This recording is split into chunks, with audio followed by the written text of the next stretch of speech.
By the end of 1938, Britain was living under a cloud of anxious anticipation. Across the Channel, the war machine of the Third Reich was gaining momentum, and every intelligence report pointed toward the inevitability of another global conflict. The Royal Air Force was expanding rapidly, but even within Britain there was a growing sense of unpreparedness, a shortage of time, resources, and unity of vision. Most military planners and engineers were convinced that the future of aviation belonged to heavy, metal aircraft, armored, armed, and built to endure. In that climate, one proposal seemed almost absurd: a lightweight aircraft made largely of wood, unarmed, but promising unmatched speed. The idea was born in the design offices of the de Havilland Aircraft Company. Its founder, Geoffrey de Havilland, believed that speed and altitude could offer better protection than guns or armor. He proposed building an aircraft capable of reconnaissance, precision strikes, and transport missions, all without the burden of heavy weaponry or metal construction. His engineers suggested using plywood, balsa, and resin materials readily available in Britain's furniture factories and workshops. When the project was first presented to the Air Ministry, the reaction was skeptical, even mocking. In a world where the skies already thundered with Messerschmitts and Junkers, the idea of a wooden aircraft seemed like a relic of the past. Ministry officials considered it an unwise diversion of resources. Meeting records from that period include remarks such as experimental design with no operational potential. But de Havilland and his team pressed on. They worked long nights, scavenged materials, and enlisted help from piano makers, carpenters, and furniture craftsmen across the country. Piece by piece, they shaped a structure that combined strength, lightness, and aerodynamic perfection. Every contour of the airframe was refined in wind tunnels. Every joint was fitted by hand. When the first blueprints became prototypes, it became clear that this design, called the Mosquito, held extraordinary promise. Calculations suggested it could reach speeds exceeding 600 kilometers per hour, comparable to the Luftwaffe's best fighters. And all this without a single defensive gun. Its survival would depend solely on speed and agility. When war broke out in 1939, skepticism deepened. Germany invaded Poland and soon France, and Britain braced for a desperate fight in the air. The government focused on producing proven combat aircraft. The Spitfire and the Hurricane and de Havilland's wooden project was denied official support. Still, he continued development at his own expense. Hundreds of engineers labored under strict rationing, driven by a quiet conviction that they were building something revolutionary. By 1940, as the Blitz ravaged British cities, the first Mosquito prototypes were ready. The aircraft looked unconventional, a smooth, lacquered fuselage of layered plywood, sleek lines, minimal seams. Test flights began at Hatfield in November 1940. The test pilot was astonished by its responsiveness and power. The twin Rolls-Royce Merlin engines provided thrust equal to top fighters, while the wooden frame allowed the plane to climb swiftly and glide effortlessly. The results exceeded all expectations. The Mosquito reached speeds of 630 kilometers per hour and demonstrated remarkable handling. Engineers discovered that even when damaged, its wooden structure held together. Plywood didn't tear like metal. It delaminated slowly, allowing the pilot to retain control. This characteristic would later save many crews. When the test results reached military command, attitudes began to shift. For the first time, officials saw that a wooden design could be an advantage, not a weakness. The Mosquito could be built in small workshops, freeing up vital metal resources. And its modular construction meant that factories across Britain could produce sections simultaneously, a crucial factor under constant German bombing. Still, full acceptance took time. The Air Ministry hesitated to fund such an unconventional idea. Yet pressure from de Havilland's engineers, coupled with undeniable flight data, forced a change in priorities. The Mosquito was officially approved for production. By 1941, the first aircraft began rolling off the assembly lines. Few at that moment realized what they had unleashed. The unarmed wooden aircraft would soon become one of the most effective tools of the entire war. It would outfly the Luftwaffe, evade radar, and strike targets deep in occupied Europe with surgical precision. In Germany, no one yet suspected what was coming. The Luftwaffe continued to invest in heavy, metallic bombers and fighters, confident in their technological supremacy. But within a year, intelligence officers would start filing confused reports. Pilots described a strange, fast-moving aircraft, small, light, and seemingly impossible to catch. It appeared suddenly, struck with precision, and vanished before interceptors could react.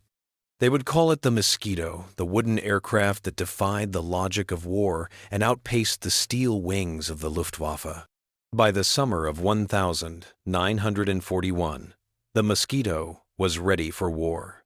Its arrival coincided with one of the darkest phases of the conflict, when Britain was struggling to regain the initiative against Germany. Across Europe, the Luftwaffe dominated the skies, and German commanders viewed the air war as a matter of technological inevitability. Faster, heavier, more powerful machines would always prevail. The British wooden aircraft seemed, at first glance, irrelevant to that equation. The first operational Mosquitoes were assigned to reconnaissance units. Their unarmed design and remarkable speed made them ideal for high-altitude photographic missions over occupied territories. The results were immediate and astonishing. The aircraft penetrated deep into German-controlled airspace, flew over heavily defended industrial zones, and returned safely with detailed imagery that no previous plane could have captured. Radar operators in France and the Netherlands reported fleeting contacts, too fast and too small to identify. Luftwaffe fighters scrambled to intercept, but by the time they climbed to altitude, the Mosquito had already vanished into the clouds. Reports of these incidents began to circulate among German air defense officers. At first, they dismissed them as errors or misreadings. No aircraft, especially not a British one, could fly so high and so fast while carrying cameras and fuel. Yet the photographs that soon reached Allied intelligence proved otherwise crisp. Wide-angle shots of shipyards, airfields, and military convoys across Europe. The images allowed British planners to map enemy installations with unprecedented precision. By late 1941, Mosquitoes were reconfigured for combat operations. Their wooden airframes were modified to carry bombs, and the first low-level strike missions were launched against German targets in Norway and France. The aircraft flew at treetop height, moving so fast that ground defenses could barely react. The crews relied on visual navigation, reading the landscape like a map, guided by rivers, roads, and railway lines. The success of these missions stunned both British command and German observers. Precision bombing, long considered a theoretical concept, was now a reality. One of the earliest and most symbolic raids occurred in September 1942, when a formation of Mosquitoes crossed the North Sea at wave-top altitude to strike the Gestapo headquarters in Oslo. The attack was executed with near-perfect timing. Bombs hit the building seconds before German fighters arrived. The aircraft turned for home and escaped without loss. In Berlin, the Luftwaffe command dismissed the reports as exaggerated propaganda until interceptors began encountering the same elusive aircraft over France and the Low Countries. The Mosquito's performance forced German engineers to reevaluate their understanding of aerial design. The wooden construction, initially ridiculed, proved nearly invisible to radar of the time, which relied on metallic reflections. Anti-aircraft crews complained that their instruments detected nothing until it was too late. Even when hit, the Mosquito structure often absorbed the impact better than expected. Splintered wood and resin behaved differently from shattered aluminum. For the first time, the Luftwaffe faced an enemy aircraft that refused to fit into any known tactical category. The psychological effect was profound. Pilots who faced the Mosquito in the air reported frustration and disbelief. Standard interception procedures failed.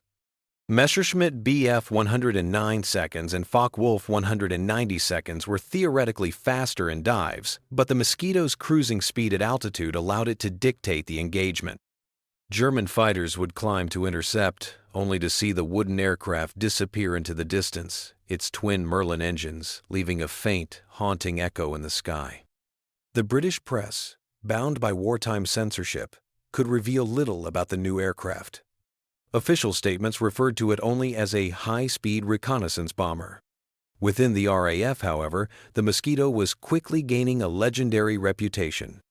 Ground crews marveled at how easy it was to repair. A damaged fuselage panel could be replaced by carpenters in hours rather than days, using simple tools and adhesives instead of welding torches. Production lines expanded rapidly, not only in Britain, but also in Canada and Australia, where local industries adapted furniture factories to aircraft assembly. By early 1943, Mosquitoes were performing a wide variety of missions, from photographic reconnaissance and precision bombing to night fighting and pathfinding for heavy bomber squadrons. Their versatility became one of their greatest strengths. In night operations, radar-equipped Mosquitoes hunted German bombers with deadly efficiency, turning the tables on the Luftwaffe's once feared nighttime raids. For every new German countermeasure, the British engineers found an adaptation or improvement. The Luftwaffe's attempts to counter the Mosquito bordered on desperation. Special interception units were formed, equipped with modified aircraft stripped of armor to gain speed. Yet even these failed to consistently catch the elusive wooden bomber. Adolf Galland, one of Germany's most respected fighter aces, later admitted that the Mosquito's speed and precision were among the most frustrating challenges the Luftwaffe ever faced.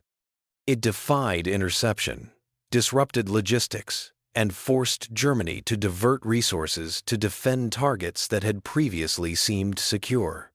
The psychological victory was almost as valuable as the tactical one. For the first time since the fall of France, British pilots were operating over Europe with confidence. The Mosquito symbolized ingenuity, triumphing over brute force, craftsmanship over industrial might. Its very existence contradicted the assumptions that had defined modern warfare, that only steel and firepower could dominate the skies. By the end of 1943, the Luftwaffe no longer regarded the Mosquito as a curiosity.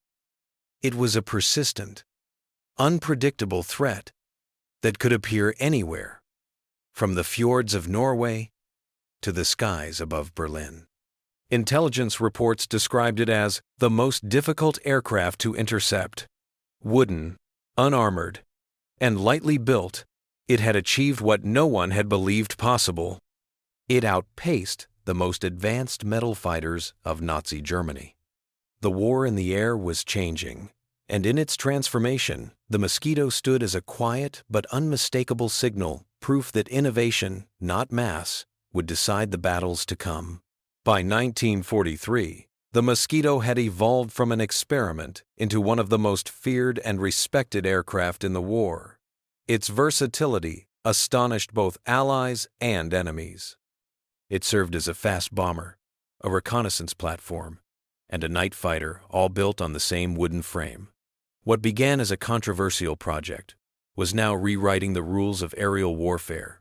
The Royal Air Force quickly recognized the Mosquito's potential for pinpoint attacks. Unlike heavy bombers that relied on mass raids, the Mosquito could strike with surgical precision. It carried a modest bomb load, but its accuracy and speed made each mission count. The aircraft could reach any target in Western Europe and return before German defenses even reacted. One of the most audacious operations occurred in early 1943 when Mosquitoes struck the Gestapo headquarters in Oslo. The attack was planned to the second, with crews flying at treetop height to avoid radar. They released their bombs directly into the building, destroying records and offices used for interrogations. Within minutes, they were gone, leaving German fighters scrambling in vain. The precision and psychological impact of that raid shocked the enemy and inspired Allied planners to consider similar missions. More followed. In February 1944, mosquitoes carried out one of the war's most famous low-level attacks, Operation Jericho, against the prison at Amiens in occupied France. The goal was to breach the prison walls and allow the escape of captured resistance fighters. Flying just above the fields, the aircraft released their bombs with remarkable accuracy, collapsing parts of the outer wall and striking guard barracks. Though not all prisoners survived, many managed to flee amid the chaos. The raid demonstrated that air power could serve not only destruction, but liberation, and it cemented the Mosquito's legend. Each operation forced the Luftwaffe to divert more fighters, more fuel, and more attention to defense. The Germans tried to strengthen radar networks and deploy faster interceptors, yet the wooden Mosquito often slipped through undetected. Its small radar cross-section and high cruising speed gave it a ghost-like presence. Pilots described the sensation of moving faster than the war itself, crossing the continent in daylight, striking, and returning home before nightfall. As its reputation grew, the Mosquito was assigned to deeper, riskier missions. It bombed the Berlin broadcasting station just as Hermann Göring prepared to give a speech, interrupting his broadcast and humiliating one of Germany's most powerful figures. It struck Gestapo offices in The Hague, Copenhagen, and Aarhus, destroying archives that documented resistance movements. To occupied nations, these missions carried enormous symbolic weight. They showed that the Allies could reach the heart of Nazi control and that resistance was not forgotten. Within the RAF, the aircraft became affectionately known as the Wooden Wonder. Crews respected its speed, reliability, and uncanny ability to survive damage. Even when riddled with bullets, many Mosquitoes returned home. The plywood construction flexed under stress instead of shattering, and repairs were straightforward, often completed overnight with glue, clamps, and skilled carpentry. By late 1944, the Mosquito was more than a tactical asset. It was a symbol of British ingenuity and defiance. Each successful mission demonstrated the power of creative engineering under pressure. The aircraft embodied a principle that technology did not always need to be complex to be effective. It needed only to be smartly conceived and fearlessly executed. For the Luftwaffe, the Mosquito remained an enigma. Despite radar upgrades and new fighter tactics, interceptions were rare. German pilots learned to recognize its twin-engine hum and the brief, flickering silhouette in the sky. But by the time they reacted, it was gone. The frustration reached the highest levels of command. Göring himself reportedly raged that the British must be crazy to build a plane out of wood, and we are even crazier for not being able to shoot it down. As the Allies gained momentum in the air and on the ground, the Mosquito continued to lead missions that shaped the final phase of the war. It guided bomber formations, disrupted German logistics, and struck with a precision unmatched by any aircraft of its time.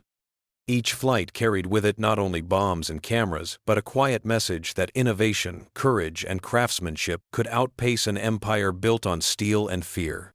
By the war's end in 1945, the Mosquito had earned a place among the greatest aircraft ever built. From its humble wooden origins, it had become a symbol of ingenuity, triumphing over convention.